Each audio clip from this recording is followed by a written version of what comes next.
masuk oleh malaikat.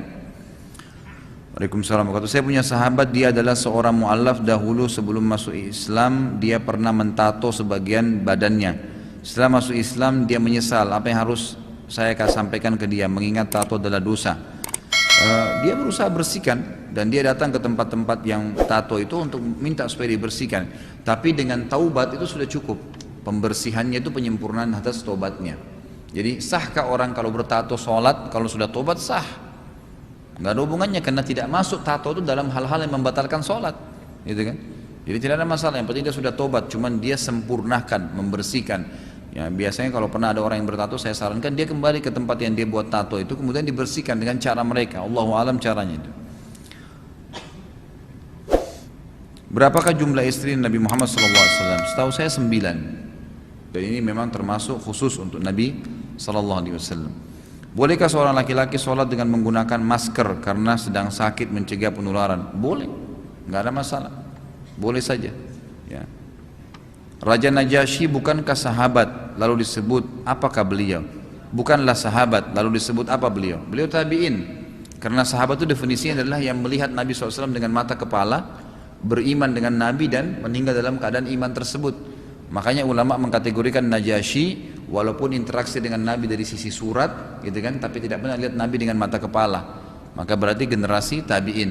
Dan banyak orang seperti Najasyi ya, ada Shuraih Al-Qadhi, itu kan, ada Uwais Al-Qarni.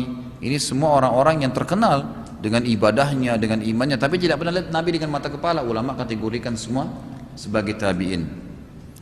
Waalaikumsalam wabarakatuh. Apa hukumnya atau bolehkah kita ikut mencicil emas pada bank syariah? Akadnya jual beli, apakah telah apabila terlanjur ikuti, apa solusinya? Allahu alam ya. Setahu saya kalau emas itu sudah dipakai sebagai nilai jual beli, maka sebagian ulama membolehkan karena dianggap sama dengan orang membeli sebuah produk umumnya, gitu kan?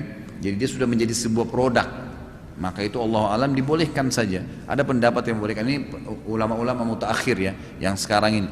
Kalau ulama-ulama zaman dulu semuanya tidak membolehkan. Emas itu harus yad dan biyad, harus dari tangan ke tangan, cash, baru boleh. Jadi kan, tapi di sini mereka sekarang toleransi pada saat emas sudah dijadikan sebagai memang benda yang dijual belikan dan bernilai. Saya seorang laki-laki yang sudah menikah, yang mau saya tanyakan sebelum saya menikah dengan istri saya ini, saya pernah berapa kali berhubungan badan. Bagaimana Pak Ustadz saya bertaubat atas dosa saya ini? Istighfar kepada Allah, taubat nasuha. Ajak juga istri anda yang sudah terlanjur memang dulu melakukan perbuatan salah itu taubat kepada Allah SWT. Dan kata Nabi SAW, at-taubat tajubu ma qablaha. Taubat itu bisa memaafkan atau mengampuni semua dosa yang lalu. Tapi saya sarankan kalau anda bertanya jangan dibuka ya seperti ini. Dan mohon maaf, saya kadang-kadang kalau baca, saya baca apa adanya, gitu kan, yang tertulis.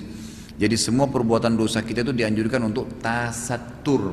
Tasattur itu artinya ditutupin.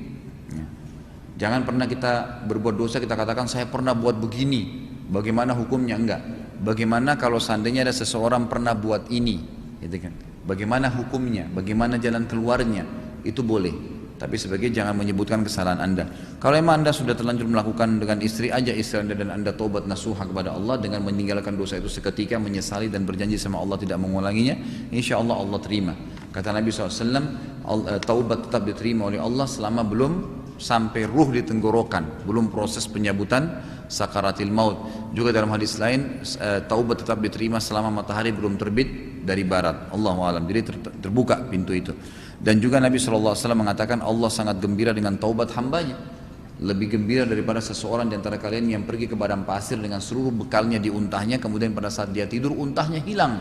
Dia cari-cari waktu bangun gak ketemu, gak ada makanan, gak ada minuman, gak ada bekal, gak ada unta, di padang pasir sendirian. Kemudian dia kembali tidur di tempat yang awal dengan berharap pada saat dia bangun dia sudah mati. Pada saat dia terbangun, dia menemukan unta di depan mata dan seluruh bekal-bekalnya. Kata Nabi SAW, kira-kira bagaimana senangnya dia? Begitulah Allah lebih senang dengan taubat hambanya dibandingkan orang tadi. Artinya Allah ingin kita taubat nasuha. Dan semua pasti manusia berbuat salah. Yang penting adalah masa lalu sudah berlalu, kita beristighfar kalau salah, bertaubat, dan kita mensyukuri kalau berbuat baik. Hari ini jangan lagi terjerumus dalam dosa, dan hari esok kita berdoa kepada Allah agar diberikan panjang umur dan taufik bisa berbuat ibadah.